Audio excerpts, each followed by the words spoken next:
네, 저희가 지금 몇 주에 걸쳐서 청록파 시인에 대해서 우리가 공부를 하고 있습니다. 1946년 청록집이라는 시집을 낸 세 시인. 그런데 이 세 시인은 한국 신문학사, 그러니까 문학사 100년이라고 할 때 개화 이후 100년 역사에서 딱 중간에 있는 분들입니다. 중간에 있음에도 불구하고 이분들이야말로 그 한국 시의 역사에 가장 허리가 되는 역할을 했다. 그렇게 볼 수 있습니다. 하나의 분수령입니다. 그래서 여러분들 초중고등학교 때 가장 많이 등장했던 시 하면은 이 세 사람의 시입니다. 물론 그 서정주도 있고 하지만은 박목월, 박두진, 조지훈 이 세 사람의 시가 교과서에 제일 많이 나오고 있어요.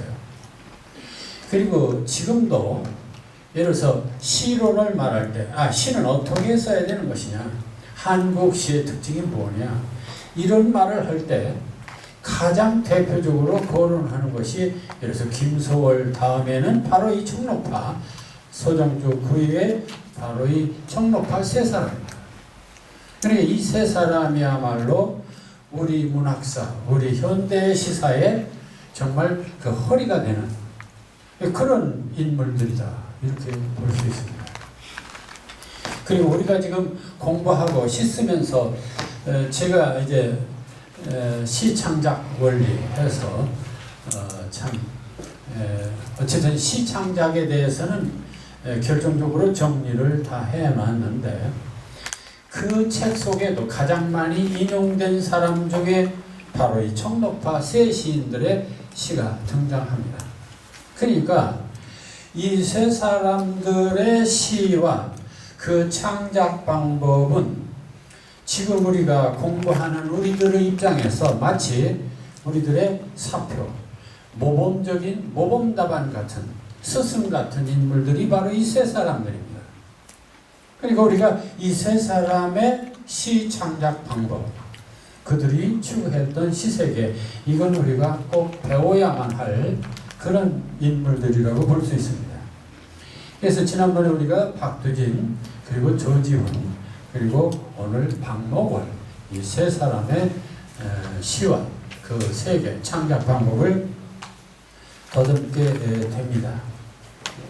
자, 그러면은 먼저 이 박목월의 시세계와 창작 방법에 제일 먼저 나오는 이분의 생애를 조금 얘기를 하겠습니다. 1916년 경북 경주 출신, 본명은 영종으로 되어 있습니다. 근데 시를 쓸 무렵에 필명을 목월이라고 했다. 나무 목자의 달을 짭니다. 나무 달, 나무에 걸린 달, 좀 시적이죠. 근데 재미있는 것은 이분이 자기가 좋아하는 문인들을 참고로 해서 썼다는 얘기입니다. 그 나무 목자는 어디서 땄냐면은 이 수주 변형로의 호 수자에 그 나무 목자가 있습니다. 거기 따고 그 다음에는 누구의 호를 땄느냐? 우리나라 현대시사의 대표적인 서정시인 누굽니까? 김소월. 김소월의 달월자를 땄다. 막 그렇게 얘기를 해요.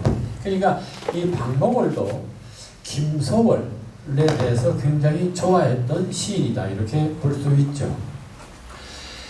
그는 1933년 개벽사 잡지, 그러니까 16년에 태어나서 33년이면 17살인가요? 됐을 때 잡지 어린이의 동시 통딱딱 통짝짝 이런 시를 썼어요. 그리고 그게 뽑혔어요. 그게 쓴 게 아니라 그 잡지에 선정이 됐다는 얘기죠. 그리고 같은 해 신가정 2호로의 제비맞이라는 또 시가 했는데, 이게 그렇게 통딱딱이나 통짝짝, 제비맞이 느낌이 뭐예요? 동시, 어린이시입니다. 그러니까 이 사람이 처음에는 동시를 쓴 사람입니다. 그래가 1935년에 괴성중학교를 졸업했다 그랬습니다. 그러니까 사실 그 이후는 대학 다녔다는 얘기나 못 들었어요. 그러니까 거기가 전부라고 볼 수도 있습니다. 일본에 가서 영화 공부도 좀 하고 뭐 이러고 다시 돌아왔어요. 그 1940년에 문장이라는 잡지로 등단을 하는데 그 등단 작품이 가을로서름 연륜 두 작품으로 등단합니다. 그럼 보세요. 박목월, 조지훈 그리고 박두진 이 세 사람이 모두 문장이라는 잡지로 등단한 사람들입니다. 그리고 이 세 사람을 등단시킨 시인이 또 누구냐? 그게 유명한 정지용이라는 시인이 바로 이 사람들을 발탁 스카웃을 했어요. 등단시켰습니다. 자, 그리고서 이제 1946년 광복이 된 이후 서정제동과 함께 조선청년문학가협회를 결성한 조선문필가협회 아시다시피 광복이 되고 우리 문단은 좌익과 우익의 단체로 나눠졌었다. 피나는 싸움을 했고 그 중에 이 조선청년문학가, 조선문필가는 전부가 다 이게 우익, 말하면 민족 진영의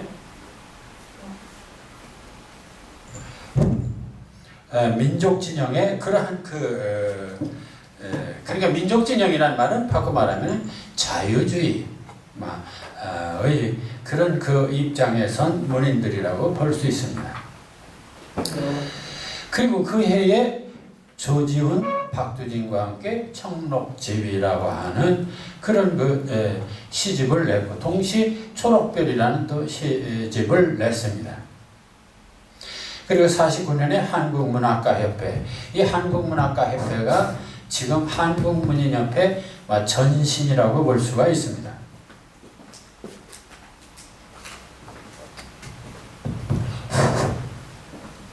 그래서 거기서 사무국장을 지냈다. 그리고 53년 그 6.25 전쟁 때에 바로 공군 종군문인단의 일원으로 있었고 전쟁 이후에 서라벌여대 중대 등의 강의를 했다. 그리고 55년 아시아 자유문학상 첫 시집 산도화라는 시집을 냅니다.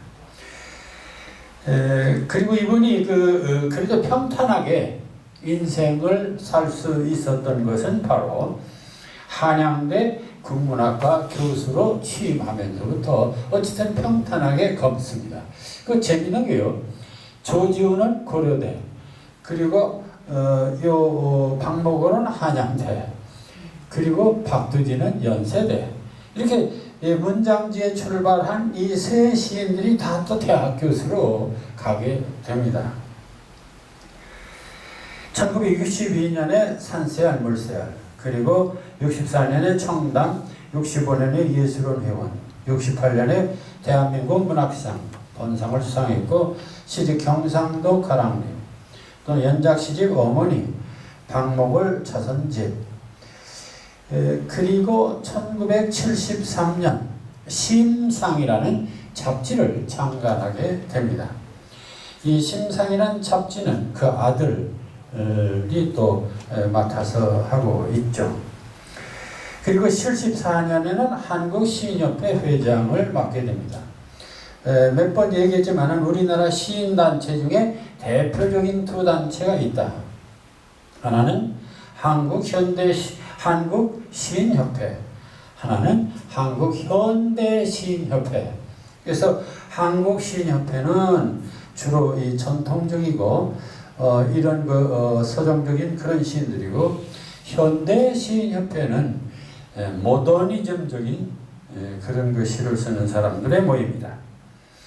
76년에 무순이라는 시집을 냈고 78년에는 또 기독교 장로 안수까지 받습니다. 그런데 안수를 받고 그의 사망을 한 것으로 되어 있습니다.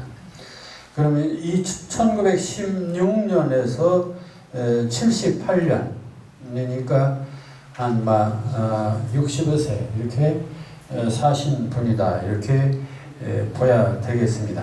60 몇 세 이렇게 됐네요. 이제 죽은 다음에 유고시집 크고 부드러운 손이라는 그런 신앙적인 시집을 냈습니다. 자, 뭐 작가 생애는 그런 정도로 하죠. 그러니까 특이한 것은 아동문학으로 출발했다. 동시 작가로 출발했다. 그 얘기는 어쩌면 이분의 시가 아주 아름답고 간결합니다. 대개 동시를 쓰는 분들이 이렇게 단어가 복잡하지가 않습니다. 짤막짤막합니다. 그것이 바로 동시를 썼던 경험이라고 할 수도 있죠. 그 다음에 이제 문장지에서 일제말 어려운 시대에 시인이 되었고 광복 이후 한국 문단의 대표적인 그런 시인들이 되었다 하는 얘기가 됩니다. 그래서 그의 작품 세계를 보면 크게 세 가지로 나눠집니다. 처음에 박목을 하면은 1기, 2기, 3기 이렇게 세 기로 나눠지는데 1기가 이제 등단했을 때 전후해서 그런 그죠. 그게 이제 청록집과 산도화 이라는 시집을 냈을 때 얘기입니다.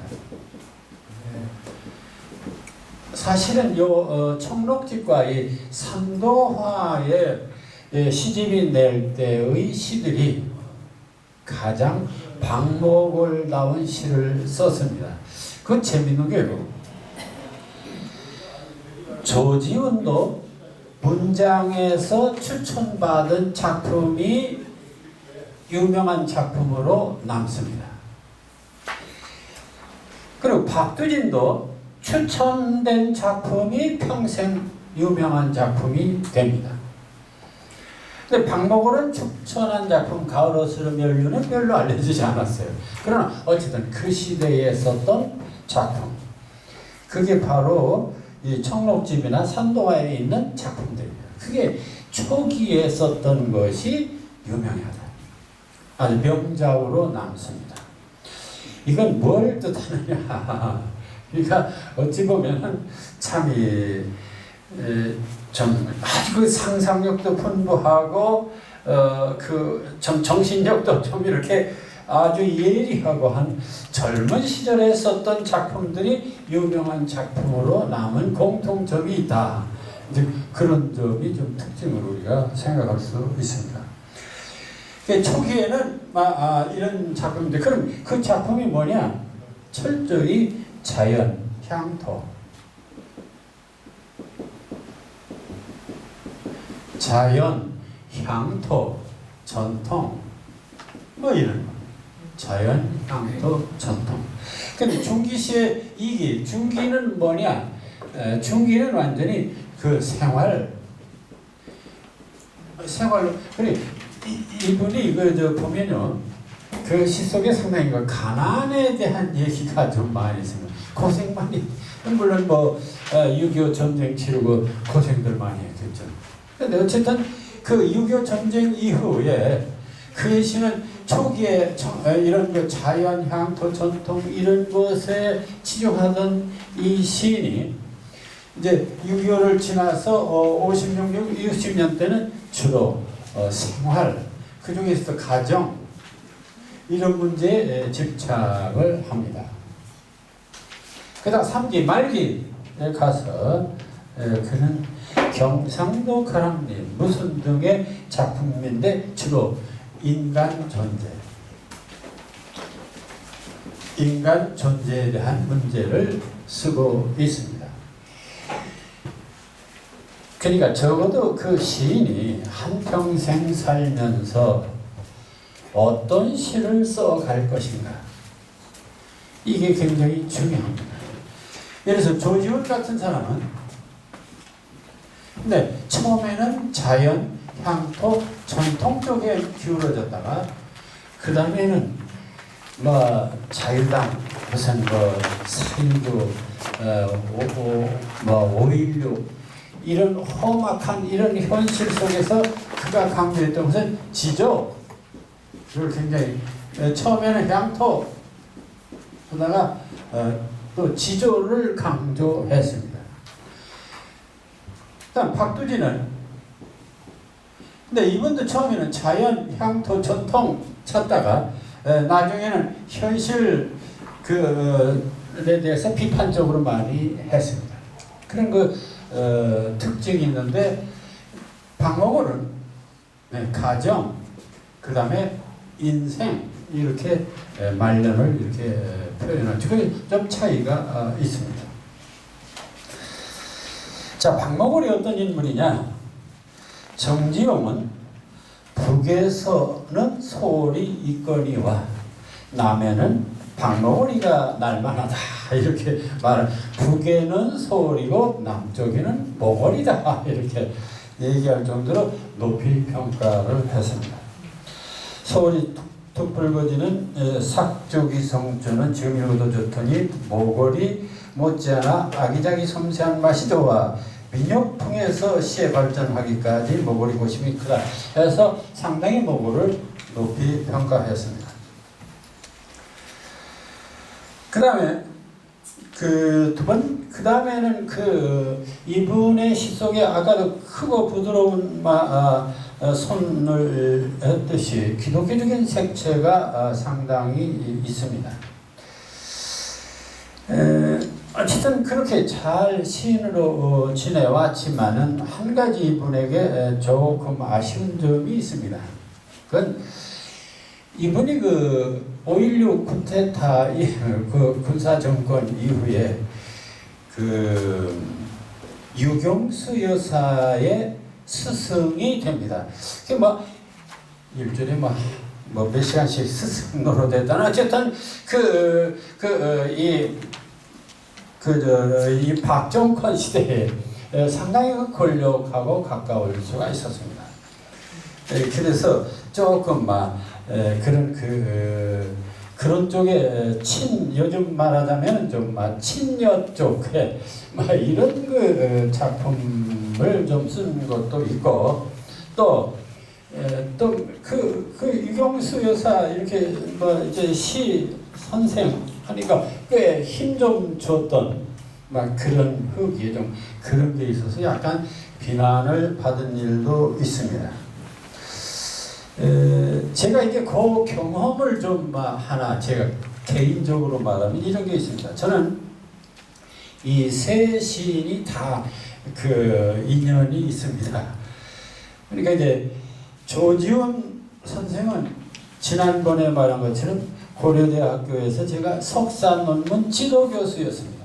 그러니까 제가 공부도 배웠을 뿐만 아니라 직접 논문 지도를 하고 집에도 찾아가고 많이 그랬죠. 이게 제 논문을 지도하고 제 논문에 도장을 찍고 돌아가신 분이 바로 조지훈 선생입니다. 그래서 이 조지훈 선생의 제가 인간적인 면이나 이런 게 잘 압니다. 그 다음에 이제 박두진 선생은 또 누구냐? 고려대학에서 제가 박사 논문의 심사를 하는데 연세대학 박두진 교수가 제 논문 지도 교수로 참여를 했습니다. 그래서 이제 저와 함께 또 지내고 저한테 글도 하나 이렇게 써 주셔서 제가 보관을 하고 있습니다. 그러니까 어쨌든 이 조지훈, 박두진하고는 참 인연이 깊고 학문적으로도 상당히 깊습니다. 그런데 생전에 이 박목월 선생은 제가 한 번도 본 일이 없습니다. 볼 기회가 사실은 없었어요. 제가 강릉에서 관동대학 교수를 하고 있는데 언제가 박목월 선생 한국문인협회 한국시인협회 회장할 때입니다. 그 밑에 사무국장 있는 사람을 강릉에 내려 보냈어요. 저를 찾아왔어요. 시인협회가 강릉에서 세미나를 하는데 당신이 좀 주선해서 시에서 좀 리셉션을 하도록 좀 주선해달라. 근데 저는 강릉에 가서 별로 시장도 모르고 그 대학에 있으면 그런 상태. 그래서 난 잘 모르니까 내가 추천하기 어렵다. 그러니까 직접 좀 해보시오. 그러고 말았습니다. 그런데 어느 날 갑자기 밤에 나한테 전화를 누가 했어요. 그 누구십니까? 나 박노걸이요. 그래서 안녕하십니까. 그 젊은 교수가 그럴 수 있습니까? 나 못했던 그런 거. 그 무슨 말씀이죠? 그러니까 왜 강릉에서 리셉션 준비를 안 했냐 이거요. 그래서 이분이 좀 어깨에 좀 힘 좀 주는구나 하는 것을 제가 알았습니다. 그래서 제가 그럴 처지가 아니었습니다 하고 그냥 끊었어요. 그게 박목월 선생과 나의 인연의 끝이요. 어쨌든 뭐 세 사람과의 인연은 막 그런 것들이 있다는 걸 참고로 말씀드리고요. 자, 그러면 박목월 시, 북에는 소월, 남에는 목월이라 했는데, 그렇다면은 도대체 박목월의 시가 얼마나 또 우리가 뭘 배울 수 있는 것일까? 그래서 그 대표 시를 통해서 좀 보도록 하겠습니다. 자, 여러분들 박목월 하면 가장 많이 알려진 것이 나그네라는 시입니다. 나그네. 아다시피 나그네라는 시는 강나루 건너서 밀밭길을 구름에 달가듯이 가는 나그네, 길은 네줄기 남도 300리, 순리 읊는 마을마다 타는 전용들, 구름에 달가듯이 가는 나그네, 이런 시입니다. 자, 우선 느낌 좀 볼까요? 이상하게 요즘 현대시 또는 일반 시하고는 다른 흥이 좀 나죠. 다시 말하면 리듬이 있다, 그런 것입니다. 도대체 어떤 리듬입니까? 강나루 건너서 밀밭길을 구름에 달가듯이 가는 나그네, 아리랑 아리랑 아라리요 아리랑 고개를 넘어. 리듬이 뭐예요? 이게 강나루 건너서 밀밭길을, 이렇게 세 마디, 강나루 건너서 밀밭길을, 이게 삼음보라고 하는, 삼음보입니다. 이런 것을 삼음보 율격이라고 그래요. 강나루 건너서 밀밭길을, 엄마야 누나야 강변살자, 이게 삼음보입니다. 그러니까 김소월의 리듬이나 또 박목월의 리듬이나 다 같이 삼음보 리듬이다. 그리고 이걸 좀 글자를 좀 이제 더 달리 해보면은, 강나루 건너서는 6자고 그 밑에는 넉 자입니다. 근데 그 밑에는 구름에 달가듯이 가는 나그네, 글자 세보니까 그 다음 것은 7자, 5자. 그럼 뭐예요? 이것도 또 7호죠. 그러니까 삼음보의 7호죠. 삼음보 7호. 이건 우리 국민들이 가장 즐겨서 사용하는 리듬이라는 것이죠. 이런 걸 가리켜서 전통적 리듬이라고 합니다.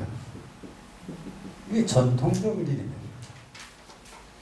그러니까 이 전통적 리듬을 가장 잘 살린 선배가 누구냐? 김소월입니다.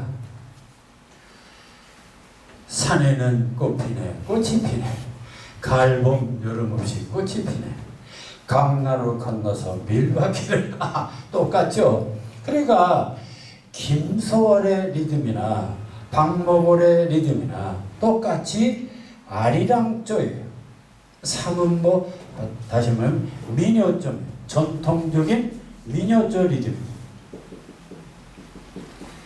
자, 우리가 그래서 이러한 리듬의 형식을 취할 때 이런 시를 가리켜서 전통적이다, 그렇게 말하고 한국적이다, 그렇게 말하는 것이죠. 한국적인 시인, 전통적인 시인, 그렇게 말하는 거예요. 그래서 이렇게 아주 우리가 들으면 익숙합니다. 읽기가 편해요. 노랫말 가사처럼 읽기가 편합니다. 강나루 건너서 밀밭길을 구름에 달가듯이 가는 나그네 길은 내줄기 남도 산맥리 설익는 마다 타는 저녁들 구름에 달가듯이 가는 나그네. 그리고 또 하나 여기서 우리가 이걸 전체적으로 느낌이 보면은 구름에 달가듯이 가는 나그네란 말이 끝에도 반복되고 있습니다. 다시 말하면은 반복법을 쓰고 있다. 또 하나 우리가 이 시에서 봐야 할 게 있습니다. 강나루 건너서 밀밭길을 구름에 달가듯이 가는 나그네. 여러분들 문장이라고 하는 것은 센텐스, 문장 하면은 주어 플러스 수로입니다. 그런데 그렇지 않습니까? 예를 들어서 이제 가을이다.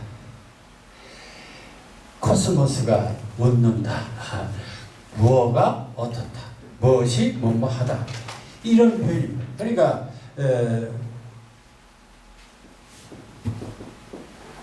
국화가 웃는다. 네, 국화가 주어, 이거 수로예요.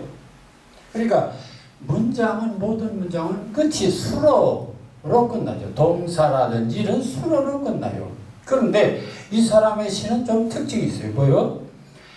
구름에 달가듯이 가는 나그네. 나그네, 다가 아니라 가는 나그네, 명사형으로 끝났어요. 네, 이렇게 끝나는 게 또 하나의 특징입니다. 명사형으로 끝나요. 길은 외줄기 남도 산맥리 명사형이죠. 술 읽는 말마다 타는 저녁들 명사형이죠. 뭐뭐하다, 뭐뭐하노라, 뭐뭐하였다 이렇게 서술어로 끝나지 않고 명사형으로 끝난다. 그래서 우리가 시를 지을 때 이렇게 이게 바로 시 문장의 특징. 시는 반드시 주어 다음에 서술어로 꼭 끝나야만 하는 법은 없습니다. 이렇게 명사형으로 끝날 수도 있다 하는 점이죠. 그러니까 이런 것들이 다 우리가 시를 쓸 때 참고할 만한 정말 우리들에게 주는 교훈이 됩니다. 그래서 이제 이런 몇 가지들을 살펴보고 이제 한번 다시 내용을 좀 보겠습니다. 강나루 건너서 밀밭. 자, 제목이 지금 나그네요.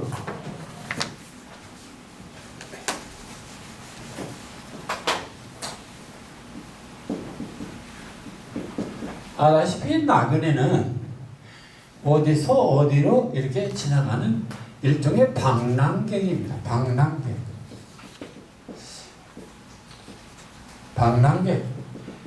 이 방랑객의 특징은 어찌 보면은 정처 없이 떠다니는 그런 존재죠. 자, 방랑객 나그네. 그럼 이 나그네라는 시를 왜 그런 거 있잖아요. 왜 인생은 나그네 길 어디서 어디로. 자, 나그네라고 하는 제목으로 만약 우리가 시를 쓴다면 어떻게 쓸까 하는 생각을 해봅니다. 그래서 이 시는 자, 나그네가 지금 지나가는 모습. 네, 나그네가 어디로 지나가는 모습. 그렇죠. 나그네는 걸어가는 어딘가 어디로 향해서 가는. 자, 강나루 건너서 밀밭길을 구름에 달가듯이 가는 나그네 첫 번째입니다. 이 사람이 어떻게 하냐면 자, 먼저 강나루 그래서 그 다음에 밀밭길로 가는 밀밭길로 강나루 건너서 밀밭길로 가요. 이게 첫 번째 이 나그네의 행색입니다. 자, 요것도 재밌습니다. 수원을 지나서 서울로 들어갔다 이게 아니고 그럼 이 사람은 뭐예요? 그게 아니고 강나루에서 밀밭길 이게 배경이 어딥니까? 도시가 아니고 전철을 타고 신촌을 갔다 이게 아니에요. 강나루 건너서 밀밭길을 이거 전부 다 향토적 향토 도시가 아니고 향토. 그래서 이런 시를 향토적인 시다 이렇게 말합니다. 그러니까 그 소재를 공간을 어디를 택했냐? 강나루가 있고 밀밭길이 있는 곳입니다. 강나루 건너서 밀밭길. 근데 이런 강나루에서 밀밭길을 가는데 어떻게 가느냐? 가는 모습.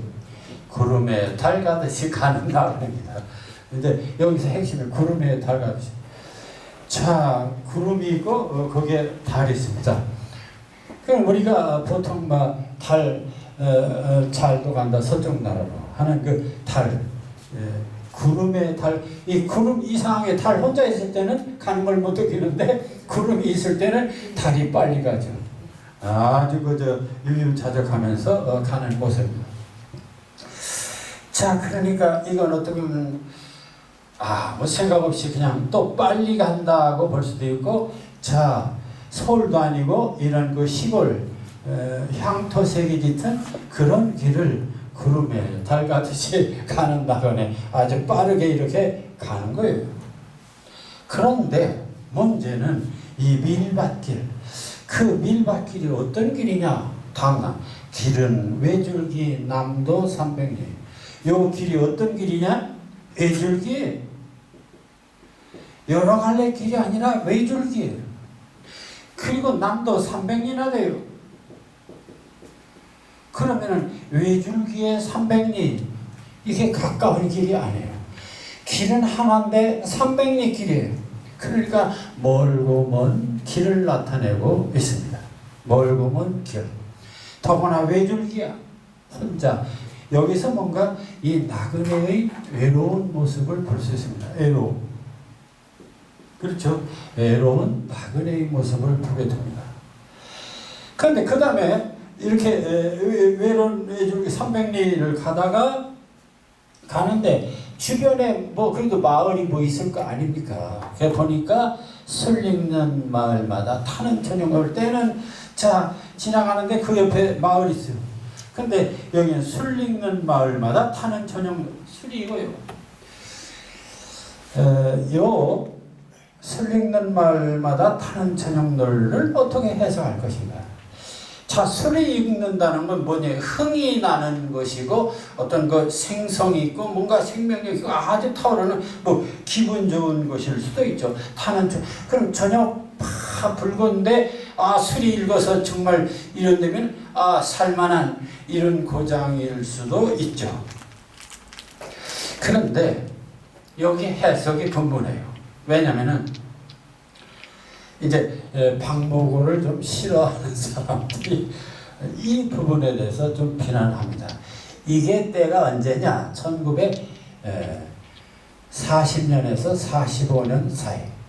일제에 의해서 완전히 그냥 쑥대밭이 된 조선 땅이에요. 근데 마을마다 술이 익어서 타는 저녁놀이냐? 그럼 동네마다 술로다가 그냥 이렇게 먹고 살만해가지고 그냥 이거 너무 현실을 외면한 것 아니냐? 그런 그 비난을 하는 사람도 있습니다. 그러나 이건 타는 저녁들과 술 읽는 마을, 무엇인가 저녁 그래도 얼큰한 기분, 뭔가 흥겨운 농촌의 어떤 모습을 보이려고 하는 것이 아니냐. 자, 그런 곳을 또 구름에 달 가듯이 가는 나그네 이렇게 말했습니다. 자, 그래서 이렇게 볼 때 이 시에서 형상화된 나그네의 모습은 쓸쓸함과 고달픔을 지닌 모습이 아니겠는가. 어찌 보면은 그냥 세상을 등지고 초연하게 가는 그런 모습일 수도 있습니다. 그래서 이걸 체념과 달관으로 유유자적하는 모습이다 이렇게 말할 수도 있습니다. 그리고 이것은 시대 상황에 비춰볼 때 바로 그것이 혈혈단신 떠도는 우리 민족의 모습이기도 하냐. 그러니까 일제가 그렇게 못되게 구는데도 그걸 무시하고 초연하게 내 갈 길을 가는 나그네의 의젓한 모습일 수도 있죠. 그런 점에서 나그네는 우리들에게 그 시대를 또 잘 드러내는 그런 좋은 시다 이렇게 보일 수도 있습니다.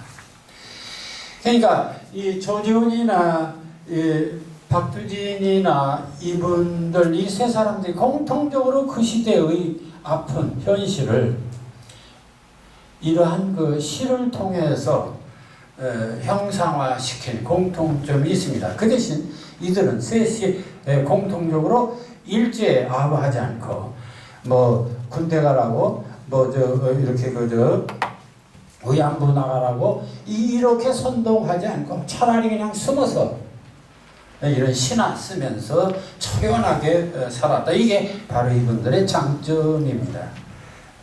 어쨌든 이 나그네라는 시는 가장 그 한국적인 그런 그 상음보의 시로죠.